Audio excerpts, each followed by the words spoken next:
Hello everyone and welcome to round number 2 of RaceSpot TV Friday Prime Time. This season we are covering the IMSA Online Sports Car Championship, and for this week it heads to the shortest circuit on the calendar. It heads to Lime Rock Park. I am Connery Maddock. I'm joined by Ryan Walker for this one, and usually before a broadcast we say things might potentially be interesting. I know for a fact this is going to be interesting, Ryan.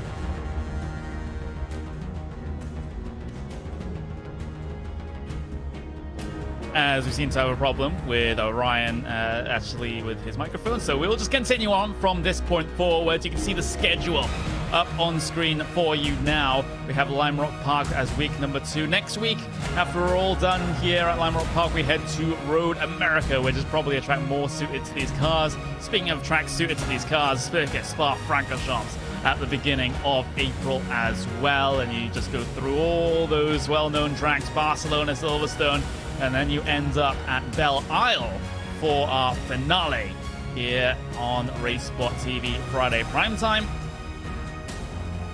Drivers just out there getting the tail end of their qualifying done here, Ryan. And just before you had your little bit of a problem, I mentioned that we usually talk about, you know, potential interesting things coming into races like this. And I think this is probably going to be one of the more obvious examples across the season with how tight and twisty the circuit is, and with those prototypes at least dipping into the 47 seconds in terms of lap time. Yeah, Lime Rock Park, it's such a small track, probably one of the smallest tracks that we use in the series, and I think tonight is going to be absolutely mayhem in all three classes just because of the tight nature of the track, and also we've got 3 classes racing around here tonight, and also don't forget that tight chicane, so it'll be interesting to see what it's like.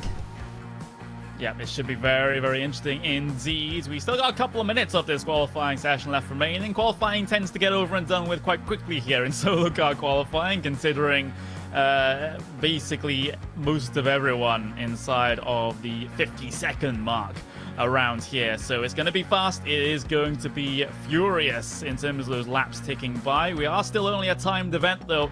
45 minutes of racing on the cards, and of course that one scheduled pit stop to factor in as well for your prototypes, your GTEs and your GT3s here today.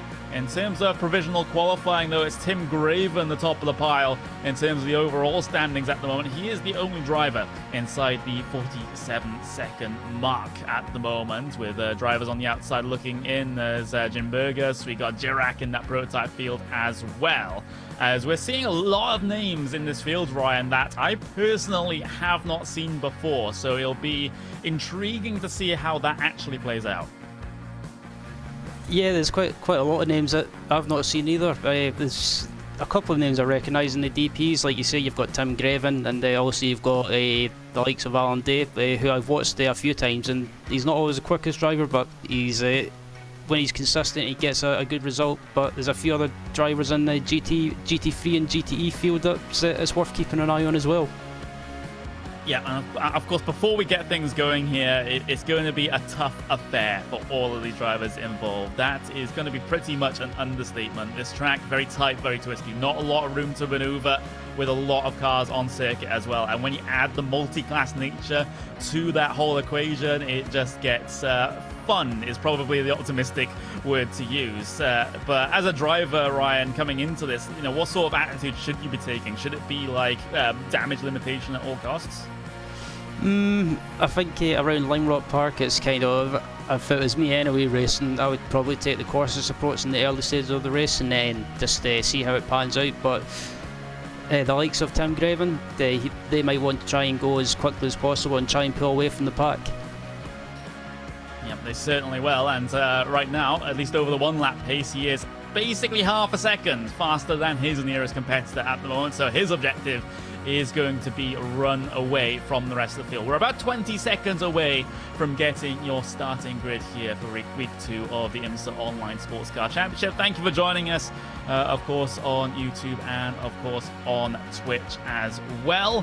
And we can see that viewership grow. Just that, sort of building season on season, and it's absolutely great to see. We're also live on Facebook as well, so shout out to the Facebook viewers that we have here on the broadcast, as we will get ticked over to that race session. Here is your starting grid for week number 2 of Friday Primetime. In your prototype field, it is Tim Graven taking pole position with Gustas Grimbergus in P number 2. The second row consists of Marcus Girac and Louis Perrin. Alan Day will line up in P5 with Adrian Fernandez in P6. Callum Pratt and Malik Dove bringing things down to P number 8 on that prototype starting grid. And that is all your prototypes. You head down to your GTE field now with Dmitry Kofanov lining up pole position in that class in his BMW. Small BMW front row with Orlando Rodriguez also solidifying that second spot. Caden Bean there in the Porsche starts in third with Jesse Krohn in fourth.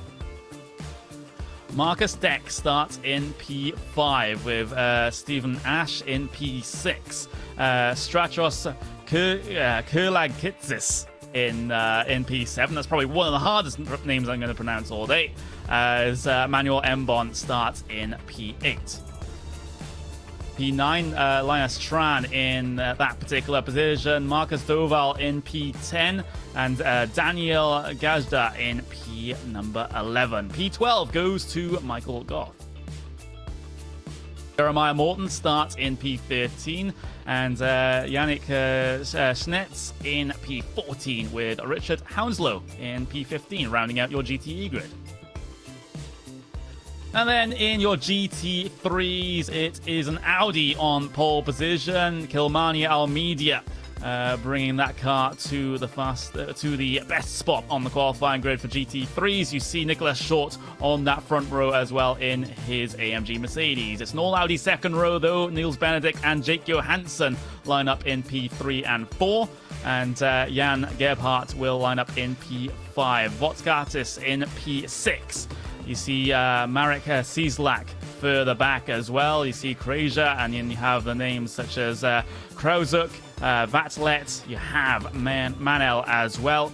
Brocates and Vielpoots in the positions towards the back of the GT3 starting grid. So drivers now getting themselves rolling behind that iRacing first pace car. We'll be going for a full pace lap here of the very, very short Lime Rock Park before we get green flag racing action for week 2 of Friday Primetime.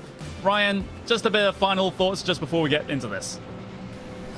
Just thoughts out for some of these guys, might try getting racy in the early stages of the race, but if I was Tim Graven on pole position, try and get away as quickly as possible.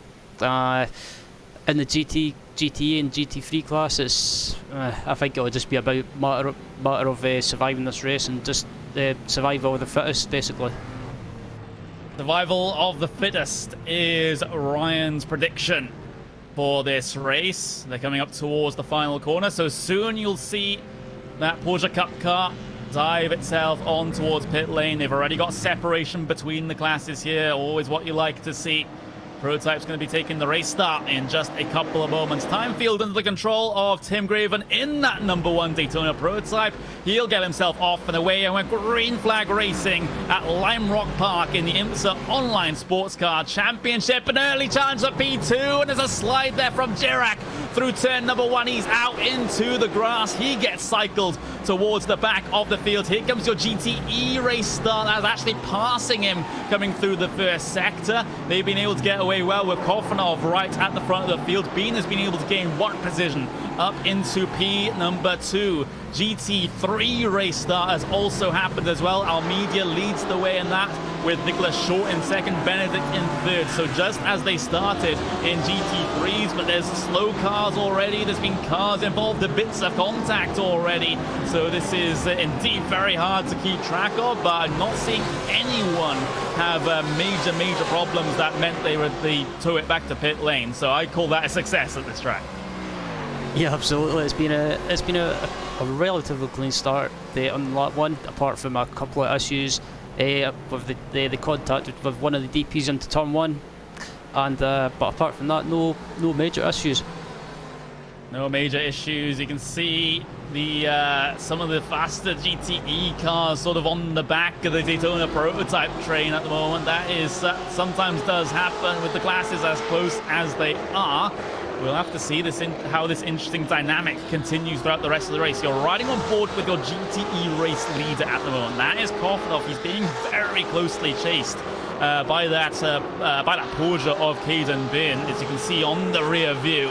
That Porsche not giving him a lot of space to work with, and this must be a bit of an awkward situation here for Korfanov, because if he is indeed faster than some of those slower Daytona prototypes, then this is going to make the situation a lot more complicated. Jesse Krohn, BMW driver, he spun on the pit straight there, and he's going to have to wait a long time to get that car spun back around. Let's see exactly what happened here to Krohn coming through the final sector.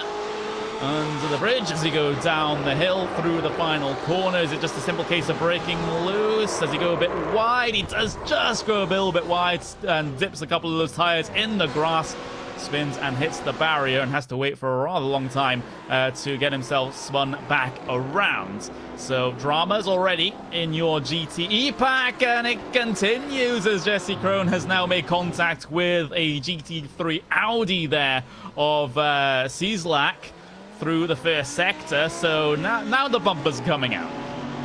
Yeah, that was just unfortunate for Jesse. He just ran slightly wide over the exit curve in the final corner and just clipped the grass. And with this new update as well, with the grass, it's a lot more slippier, so you can't really run wide on the grass like you could do before. If you run wide in the grass, it'll spin you around, as we just witnessed as Marcus Deckers went onto the grass. Yeah, he's had a bit of a problem, and this is down in towards turn number 1. Is it contact with anyone else? Is it all on his own? We'll just have to wait and find out. It was contact with the behind, and it was a BMW also involved in that one. Hopefully it wasn't Krohn, because he's been involved in a couple too many incidents so far for my liking at the moment. But we're not even 5 minutes of this race done, and it seems like everyone is losing their heads. Yeah, I thought everyone would have been taking it more, I wouldn't say cautious, but just being a little bit more careful in the early stages of this race. But everyone seems to have lost their mind and just ended up having issues at the moment. But at the moment in GTE, it's still been led by Dmitry Korfanov, closely followed by Caden Bin. Yeah, and these guys haven't really separated out at all for the race lead in GTEs. They were very, very close in qualifying, just a tenth of a second, or less than a tenth of a second off of each other, so they are seemingly similar on the one-lap pace here. But then again, a tenth of a second difference with a lap time as short as this is actually a little bit bigger than first appears. But as they head their way across the line to complete lap number 5, on to lap number 6 then, and we still have yet to get 5 minutes complete in this race. So there's going to be a lot of laps logged here today, an estimated another 49 laps to log for these GTs. They just sling themselves down the inside of one of the slower Daytona prototypes there. That's Callum Pratt that was having a bit of an issue coming through sector 1. Here comes the run though for Bin in that Porsche, looking to try and do it on the brakes into the chicane. It's a very tight chicane, so moves are unlikely down into there, but you can make it work if you commit and you don't take any prisoners into there. But Korfanov strong for now. He's keeping himself in the race lead, which is all you can really do in this situation. It's fast, it's frantic, everyone is basically an obstacle, and you just have to pick your way through. Yeah, it's such a difficult track to make a move on, because there's not really that many passing places apart from the home straight if you get a good run on someone on the run down to turn 1. But apart from that, there's not really that many passing places. As in the GT3 pack at the moment, it's been led by Nicholas Short, closely followed by Niels Benedict. So good battle between these guys going on at the moment. Yeah, so the race lead for GT3s hasn't spread out at all either. That still remains within half a second between the AMG, Mercedes and the Audi. So Short versus Benedict in this instance. USA versus from the Diaz region as far as Benedict is concerned. Follows quite tightly coming up the hill. Of course, we are using that new chicane on this particular layout of Lime Rock Park, not using the classic where you just have that big old right-hander up the hill, which does break the car loose coming over the crest, not having to deal with that. But that chicane is also a bit of a different beast, as we have cars off. That's in your GT3 pack. And it's Killarney Almeida that's involved in this, in that white Audi. Tracks out a bit wide, catches the grass, catches the curb as well, and that just launches him into the Armco barrier. And there's a car that followed in his tyre tracks as well. Yeah, it's an easy mistake to make in that corner. I've done it a few times from the practice laps I ran offline this afternoon. If you push or take too much speed in the middle of the corner and run slightly wide over that curb and catch a bump, it can give you loads of airtime. And also we noticed that in the 60 plus racing. Kofnov off! Kofnov is off! 3T race leader! He's out into the grass! He tries to keep it together, and, well, he's got it slowed down so he can keep control of that car on that slippy grass. But what happened in turn 1, I wonder? Just came in a little bit too hot, struggled to get the car slowed down, and out into the grass he goes, and so well avoided as far as those trees are concerned. Yeah, it just looks like Dimitri might have just carried too much speed into the corner, or just he missed. I did notice he missed the apex a little bit. It just ran wide and unfortunately ran onto the grass, which is slippy now, and almost hit the wall, but managed to keep it out as most of the other GTE cars are going by him. Yeah, and well, Kofnov, he's been cycled down to what is currently 13th place on the circuit right now, at least overall. And 6th place in terms of the GTE pack as he battles with another BMW into turn 1. That's Michael Goth trying to get his way through. Hip check towards the outside. Kofnov in the same piece of grass as he was on the previous lap. He'll have to get and rejoin this racetrack. What is this race? This is an absolute madness.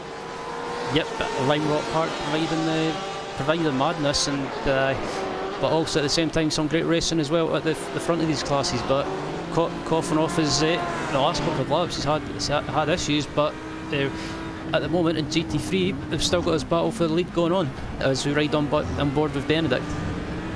If we do on board with the Audi then, up against the AMG Mercedes, you can see lap time deltas bottom right of your screen, fluctuating in and out, but Benedict overall in the green.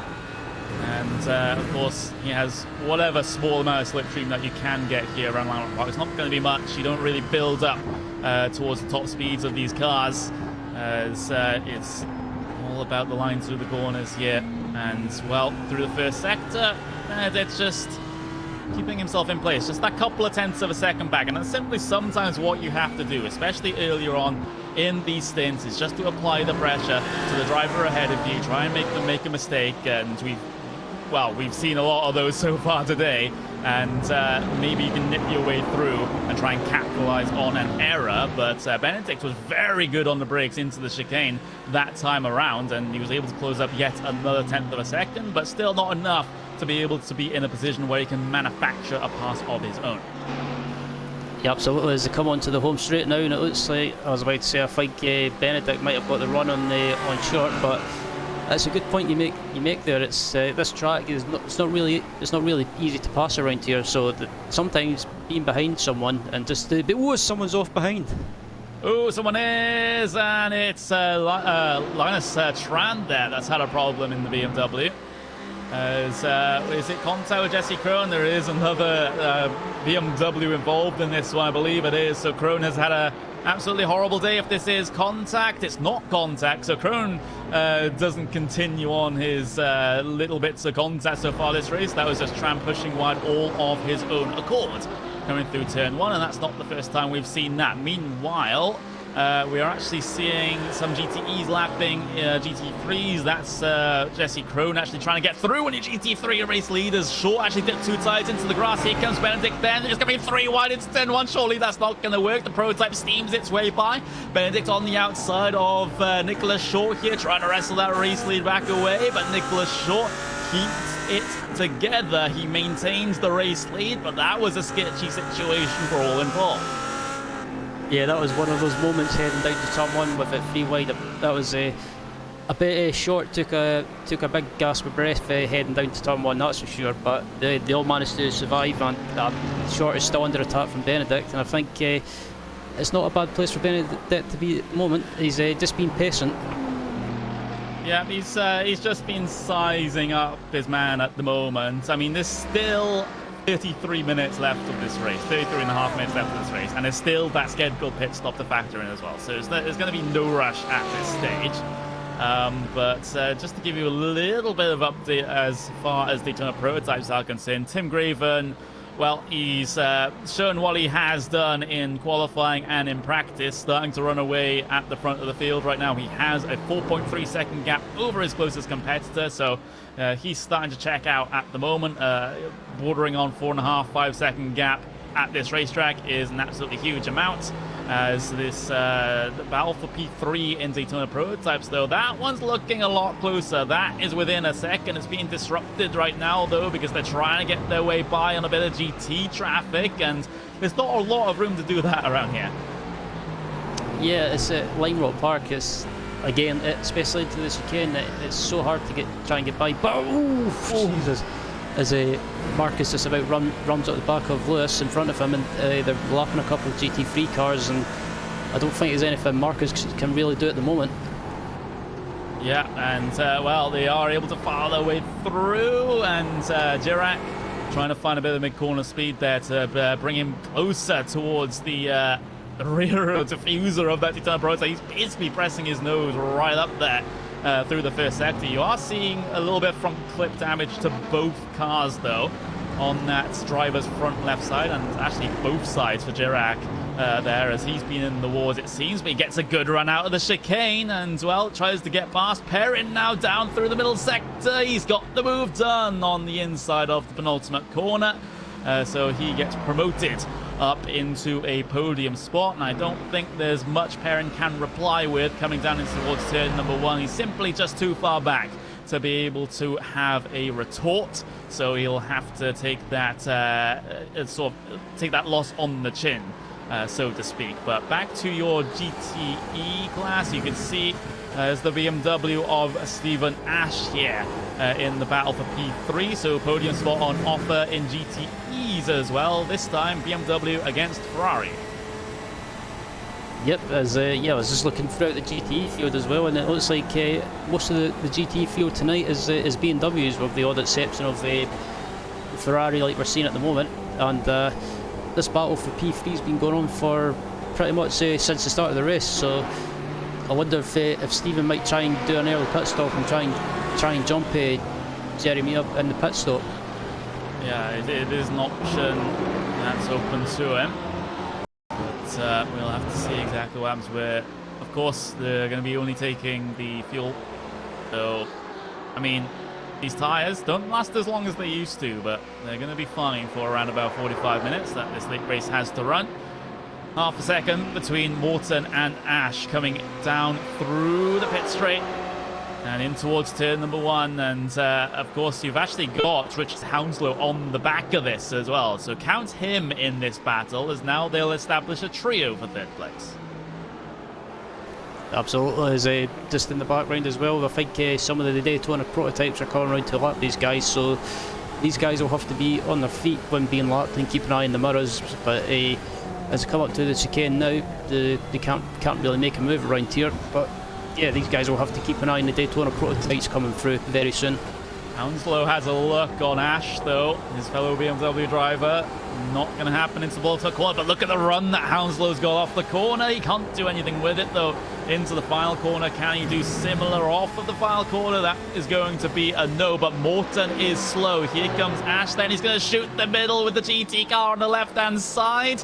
Ash trying to go the long way around into turn number 1. They rub doors through the middle of the corner, and Ash can't make further progress, and now he's come under threat from Hounslow, but Hounslow can't capitalize on the situation. There was absolutely no room given between Morton and Ash there. They were basically trading paint through the corner. I'm surprised they kept it together. Yeah, but it was good hard racing between both of them for a few corners, but unfortunately, yeah, Morton's still in the lead, and he's still in front basically. He keeps the position.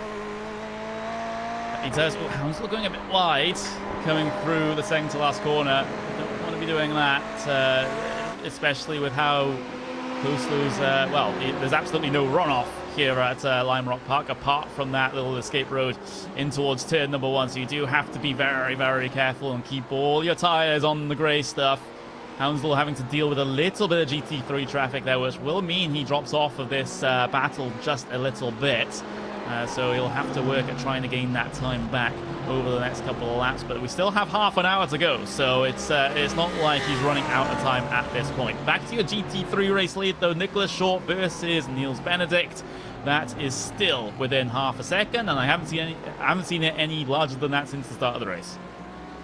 The gap's been basically between. They've been like this for again since the start of the race, and they've got about 3 DPs coming up to lap them. So they'll have to keep an eye out. Will one of the DPs try and go up the inside into the chicane? Yes, he does. Oh, one of the DPs has spun, and actually Benedict actually collects him there. That was Adrian Fernandez losing it into the chicane. That number 35 Daytona Prototype in the lapping procedure on the GT machines, and well, that Benedict Team RSO car just goes straight into him. We're right on board with Fernandez to see exactly how that happened. There's perhaps a little bit of rear locking coming down into here. That just spun that car right around and just turns in. Car brakes loose. Bang! There's a GT3 car into his right-hand side. And Benedict's going to be feeling that a bit. I mean, he did hit him quite square on. So that Audi is actually looking a little bit better than on first thought with a contact like that. So he might just be okay, although he has lost a chunk of time now. He's lost about half a second to the race leader. I'm just looking at Benedict's car now, and I can't really see any major damage out of that. I'm quite amazed he's not got more damage. Oh, Nicholas Short, he's gone off. GT3 race leader. Oh no, it's through the second to last corner. Daytona Prototype's heading their way down the inside, and it's Malik Nadoya there that just absolutely sends it into the penultimate corner. You can't be doing that as a Daytona Prototype as he punts off the GT3 machine out into the grass. Nothing Short could have done about that, as he now relinquishes the race lead, and it goes into the hands of Benedict. And Benedict wouldn't be thinking that was going to happen about a minute ago.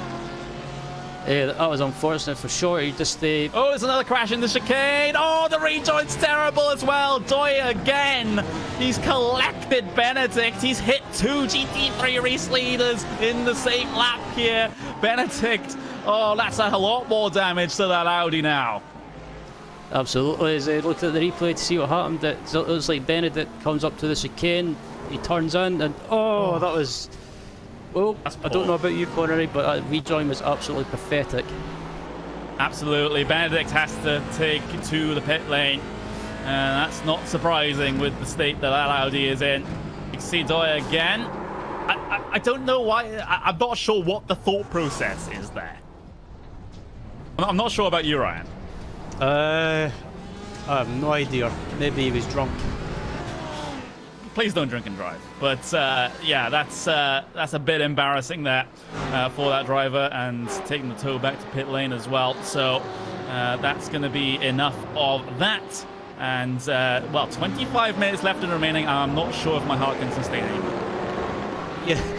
Yeah, I'm not. It always seems to be kicking off. It's normally what we see with these races, multi-class races. It seems to be in the early stages of the race. It seems to be a bit more sensible, but as you get close to the finish or halfway through the race, it seems to all kick off, and people seem to be having issues. But that was unfortunate for Benedict. He just had nowhere to go, and his race has been turned upside down. Yeah, it absolutely has. But this battle between Morton and Ash, though, has so far been undisturbed. I hope I'm not cursing them, but battle for the podium spot in GTEs, as that Ferrari and BMW will be coming up on a bit of GT3 traffic at the moment that they're just going to have to try and figure out how to deal with. And well, walking down the inside of one, and Ash trying to get it complete over the Audi, but he just gives it a bit of a love tap to the rear bumper. of that GT3 machine. So Ash getting frustrated. He'll now position himself down towards the inside. Almeida didn't really want to give it to him. In fact, he's out into the grass right now, trying to let these cars go. And, well, there's another car off. Morton's gone out into the grass. You can just see it on the onboard. Here comes that driver of Hounslow there, and he drives clean around the left-hand side. And, well, at least attempts to try to do something, but he can't quite get it done, as he's just having to drop back because the Daytona Prototype was forcing the issue through there. I don't know what this race is. Yeah, me neither. That's it's all kicking off now as look at the replay of Morton. Morton just lost it in the middle of the final corner and just lost the rear end and had to let it run wide onto the grass. Oh, Graven spun! Race lead in Daytona Prototypes inside the chicane. This is absolutely crazy. It seems like no one wants to lead this race right now in any class. Tim Graven just about getting himself going. What happened? What happened into the chicane? This looks like he's dealing with a bit of GTE traffic. Oh, just loses it all by himself into the corner. Tags a couple of GT cars. There was an Audi that just went straight up across the curb to try and get out of the way of that one. This is one of the more ridiculous and silly races I have ever commentated on. Yeah, even though it's not a high strength field this race, it's still action happening everywhere, and oh, that was absolutely unfortunate for Tim. He was basically away in the lead, and as we see in the replay, he lost the rear end into the chicane and just got collected by a couple of GT cars. Yeah, he did, and he's down on pit lane. So your new race leader overall, Gustas Grimbergas from Central and Eastern Europe. He leads the way at the moment. I see another incident in progress through the chicane, which is starting to get disappointing at this point, I have to say, is Andrea Menel in the number 30. Actually, it wasn't through the chicane. It was coming through the tail end of Sector 1. What's happened to the number 30? Car just sliding around a bit, out into the grass, and there was another car off ahead as well. I'm not sure if I can continue, Ryan. I'm just being honest. Yeah, this is one of those races that it's one of those races, I guess, that you need some popcorn to sit down and watch, because there's this entertainment or action happening everywhere, I should say. As yeah, at the same time that incident happened, there was another car off in the grass as well. Yeah, there absolutely was. You know what this feels like, Ryan? A rookie race? No, it feels like a bottom split broadcast. Oh yeah. I was good to say that, but I thought, no, I better keep quiet. Yeah, but continuing on, we have 21 minutes to go here in this one. Battle for position just inside the top 5 as Croatia and Vatlet will be dueling it out here. Central Eastern Europe and Benelux on the cards. There's just over half a second between the two of them, both in Audis, coming down the pit straight in towards turn number 1, disrupted by the BMW sending it down the inside, but that's probably one of the more cleaner passes of that traffic that we're going to see all day. But it does extend this gap up to around about a second between these two at the moment. Yep, there's at the moment anyway. I don't want to jinx it, but I will say it has settled down a little bit as we look at the battle between Vatlet and Sislak at the moment. And it seems to be the only battle happening at the track at the moment, from what I can see. But at the moment, nothing else going on apart from that. Yeah, absolutely. So, it is basically the closest battle out there on track right now in terms of position. So, 4/10 of a second between these two, and diving on towards pit lane. So we have the pit stops underway for your GT machines as Marcus Deck heads his way again. Jan Gebhardt also in. Jerome Vatlet, that's the Audi that you did see come down on towards pit lane. So these GT3s now starting to think that now is probably a pretty good time to pit. There's a BMW out into the grass. That's Orlando Rodriguez, who is one of your front runners in this race, and he seems to have had a bit of a problem. Is it with this AMG Mercedes by any chance? Into the final corner, and that's a bit of a mess. Into the final corner, noses it into the tyre barriers as well. And Ryan, do you spot any cars out there without damage? Honestly, no. There we go. Down on towards pit lane in that BMW as we've got There's your LMP1 race leader, I believe, heading his way through the penultimate corner. He's coming up on a little bit of lap traffic right now. He currently holds about a 7-second advantage over Marcus Gerac, so he's going pretty good despite the absolute carnage that has been happening around him. And there's something to say about keeping your cool and trying to keep consistent when the race is like this, because it really takes quite a special driver to be able to come home for one clean. Yep, absolutely. As our director has just said that Jesse Krohn could still get a podium in GT if it keeps going the way it is. Also, I just had a look through the field, and the only car without any major damages in the DP class is Alan Day in the MP3. Yeah, Alan Day has kept his Daytona Prototype clean so far. This battle, though, P5, Hounslow versus Krohn in GTEs. This is BMW on BMW action. UK and Ireland versus Finland, and in through the final corner. It looks like Krohn has the run here in towards turn number 1, but whether or not he'll be able to deal with it is a different question. There's a car coming out the pit lane just as he decides to go for the move. He still commits to it, though. Still trying to search for the inside line. He has no overlap, though, coming through turn 2, so he can't do anything with it. Yep, this is a section of the track where you can't really make a move. So Jesse's up for the moment, still stuck in P5 it is now. Trying to make a move, but nothing he can do through this section as they come up to this again. And it looks like Jesse's just closed up a little bit on the braking. Can he get a run on the exit? It looks like it.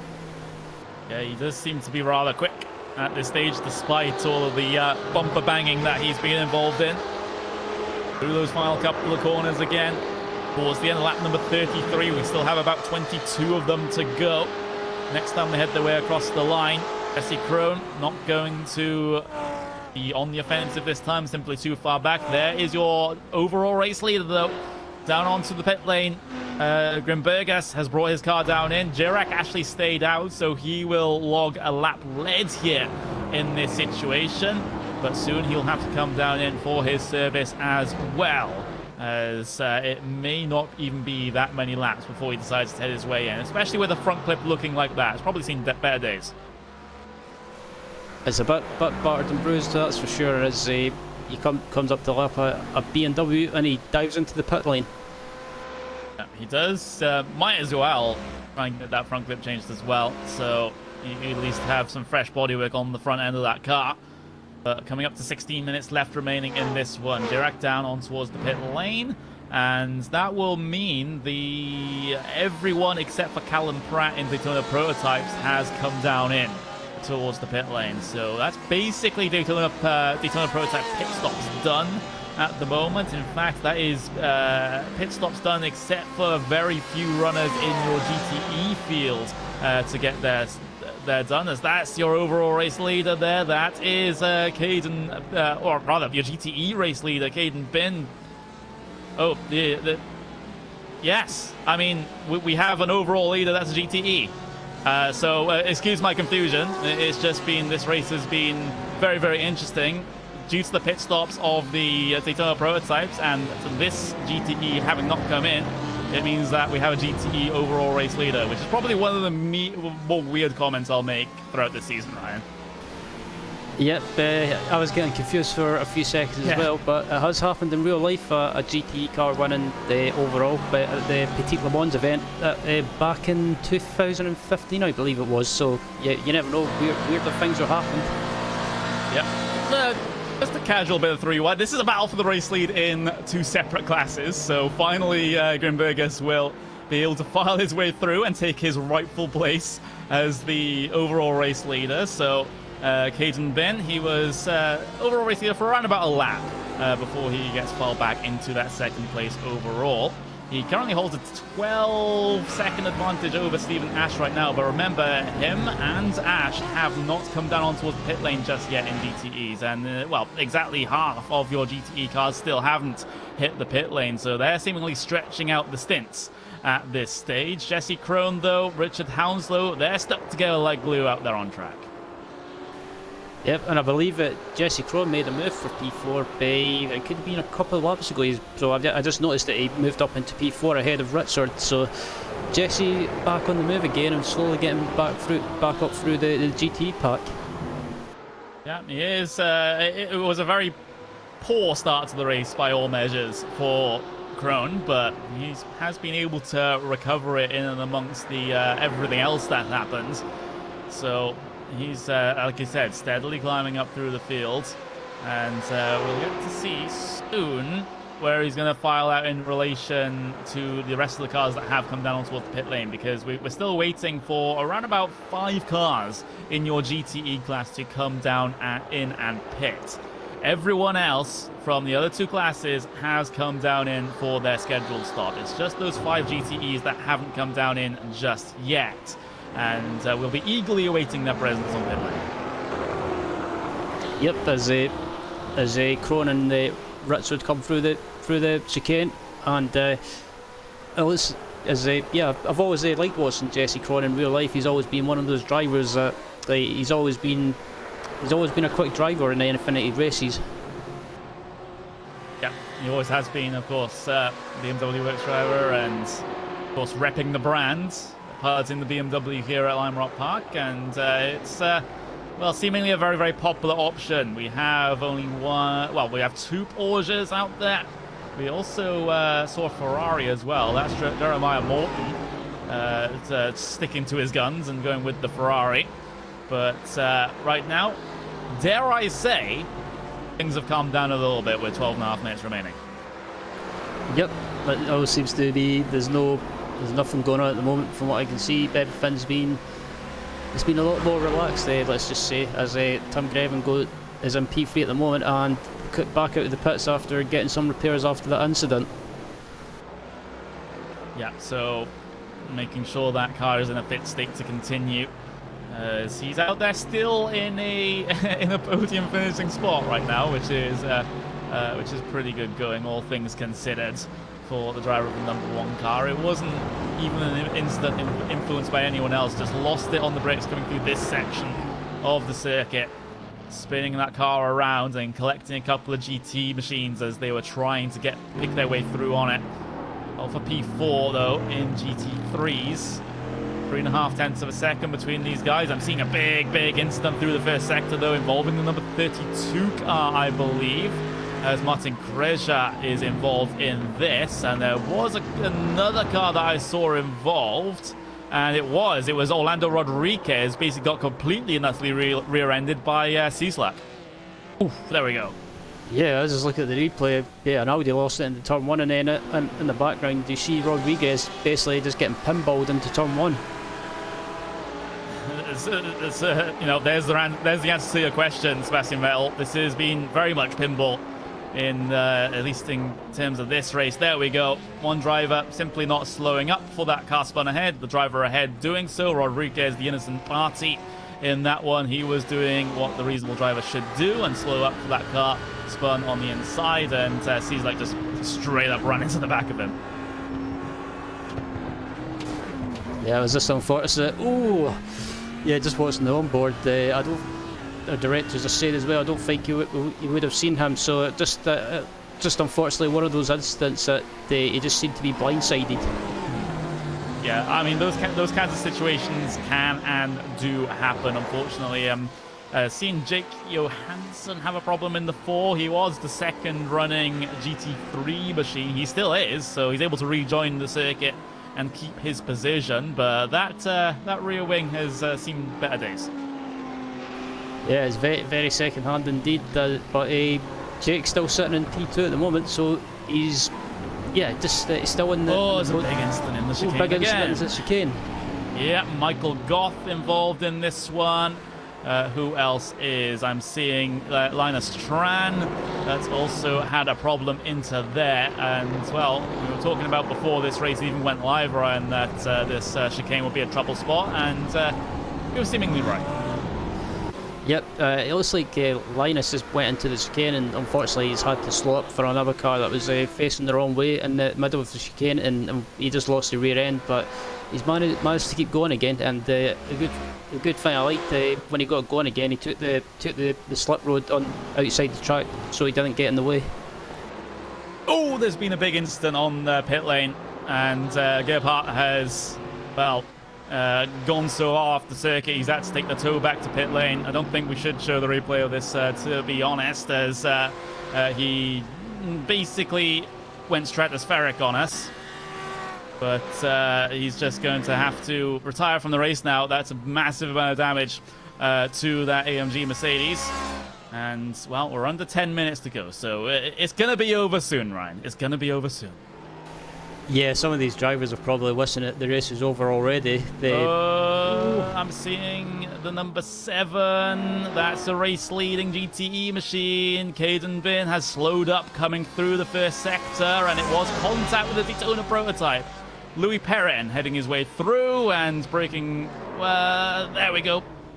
That's a GTE machine running into the back of the Daytona Prototype. You do see that sometimes, but not coming through that corner, I would have thought. Yeah, I think he just got caught out possibly, but he probably didn't realise that the closing speed would be, or the difference in speed would be so dramatic. Not dramatic, but you know what I mean. They not as quick, I guess. And well, Hounslow and the driver of Kirklag Kitsis here. Oh, Kirklag Kitsis out into the grass a little bit, and you can just see the wheel work trying to hold on to that car. And credit where credit's due, he is able to keep a hold of that Porsche, but whether or not it's going to help him try and get past Hounslow here is a completely different story. Jesse Krohn is also on the back of this battle, so he looks to try and gain a couple positions before the end of the race here as Kirklag Kitsis out onto the grass, and well, that's an easy position gains there for Jesse Krohn. Absolutely, as looking back up at the front in the DPs in the battle for P2, Tim Greven has managed to catch Marcus Irak, and he's right on the tail of him now, so Tim could possibly recover and finish in second place after having some issues in the middle of the race, but he's not letting Marcus get away that easy. No, it's not. And, well, 3/4 of a second between them, just creeping over that, coming through that final corner. So we could see a bit of a grandstand finish for P number 2 in your Daytona Prototype, since all of the other battles pretty much have fizzled out, but you know, with how this race has gone so far, something's probably going to end up happening in those other two classes. Jirek trying to deal with a little bit of traffic here, and he is able to cycle himself through. Tim Graven also in the traffic as well, as he has to break out into the grass. So that's a bit of an awkward situation. He's able to recover it though, and not have a similar spin to what he did earlier into that chicane. Yeah, that was a bit of a sketchy moment for Tim. He had to. I'm not sure if the GT3 car tried to slow up and let him by, but Tim had to avoid an accident and go into the grass and managed to just hold it. But that's allowed Marcus to pull away a little bit and build up a gap to about 1.5 or 1.6 seconds. Yeah, and you know, this is the multi-class nature of this race really showing its hands at the moment. Some drivers get a little bit of luck with the traffic, some drivers simply do not. That is just the state of things. You just gotta hope that things average out over the course of the race between you winning with the traffic and losing. But Gustas Grimbergas, he's been off and away at the front of the field for the last while. Hasn't had too much of a problem. His gap is now over 15 seconds to Marcus Jirek, so as hard as it may be, he basically just needs to try and get that car to the finish. Yep.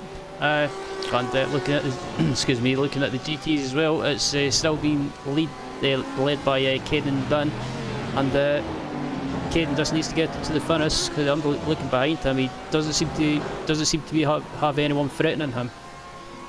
No, he doesn't, and well, it's the next car for basically overall position will be a Daytona Prototype behind him. So Bin's in a pretty comfortable spot at the moment, so it's a similar sort of story for him in terms of just trying to get to the end at this point. But GT3s, though, that gap is up to around about 20 seconds between Nicholas Short and Kilmarny Almeida, so that battle has fizzled out as well. Closest battle is between Stephen Ash and Dmitry Kofanov in your GTE machines.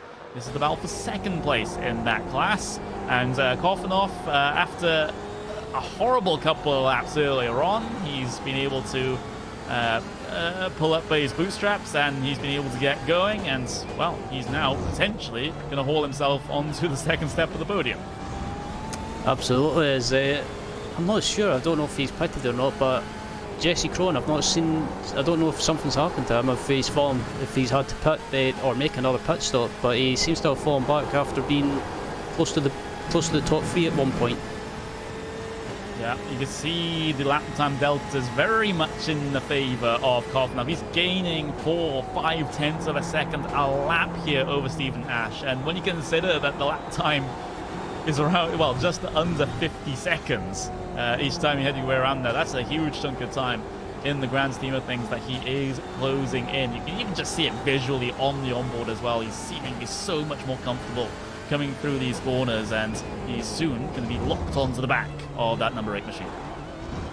Indeed, as we've got just under 3 minutes remaining of this race, so about another 2 or 3 laps remaining in this race. Is a GT3 car off in the grass? There is number 30, number 28 there. That is Pavlos Votskatis. And he's looking to just try and stop that car and bring it on towards pit lane. Probably the wisest option. What happens here between him and the GTE machine? Just shoved off the circuit a little bit.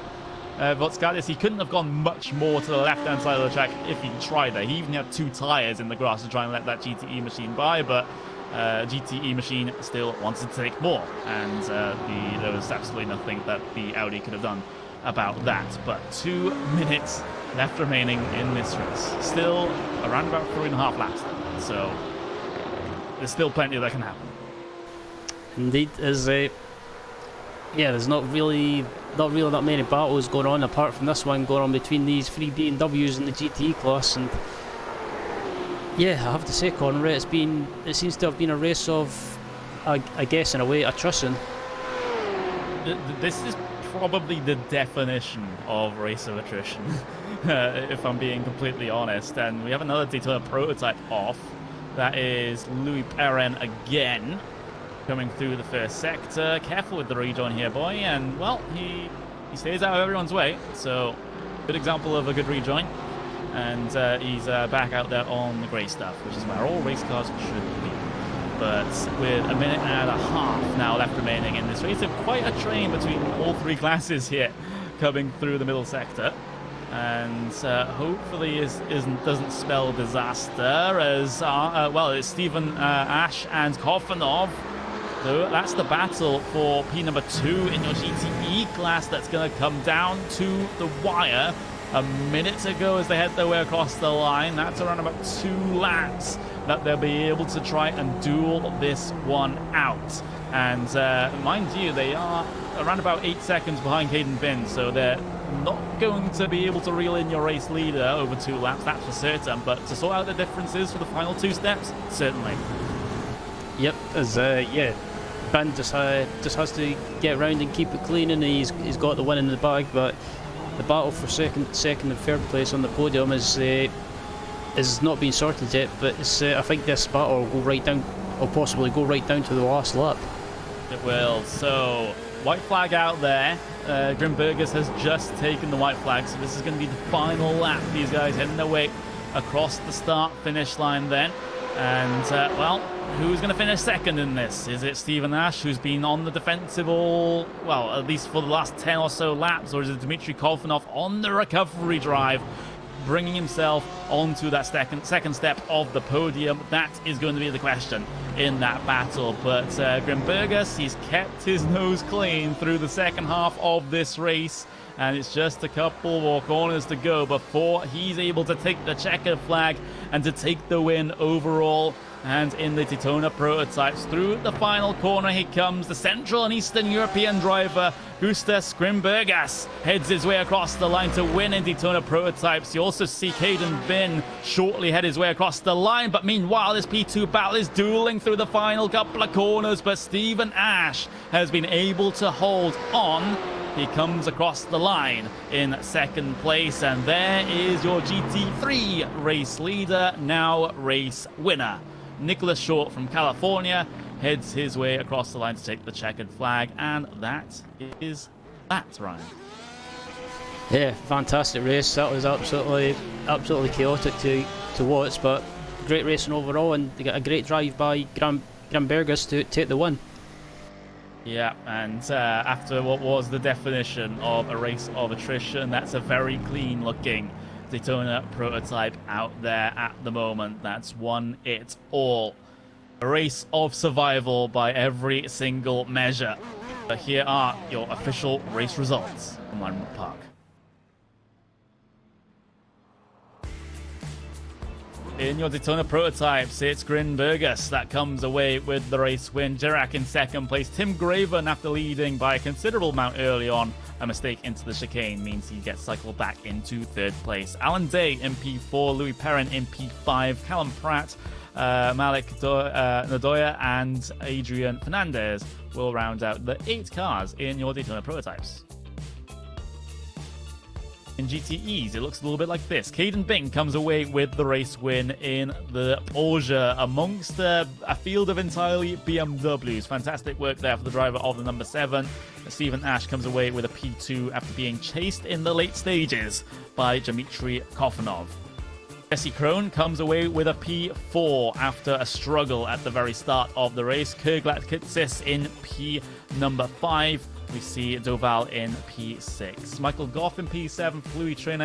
Linus Trenay in P number 8. Manuel Mbon in P number 9. Richard Hounslow comes away with a top 10 finish. Jeremiah Morton, the only Ferrari in the field, comes away in P11. As Daniel Gadja in P12. You see Orlando Rodriguez P13. Marcus Deck P14. And Yannick Schnetz in 15th place.